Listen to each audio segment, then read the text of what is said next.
मुंबईतल्या रस्त्यांवर पडलेले खड्डे वारंवार बुजवूनही पुन्हा उखडत असल्याने मुंबई महापालिका आता खड्डे भरण्यासाठी एक नवं तंत्रज्ञान वापरणार आहे। यासाठी एक पायलट प्रोजेक्टही राबवला जातोय। पहिल्या टप्प्यात 3 लाख रुपये किमतीचा 10 टन माल मागवण्यातही आलाय।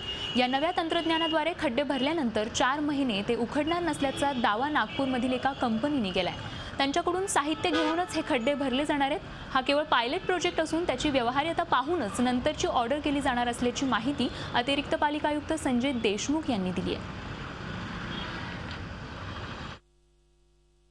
रस्त्यांवरील खड्डे त्वरित बुजवले जातील अशी एखादी नवीन तंत्रज्ञान उपलब्ध आहे का या दृष्टीने तपास सुरू होता आणि 2-3 कंपन्यांनी त्यासाठी उत्सुकता दाखवली होती।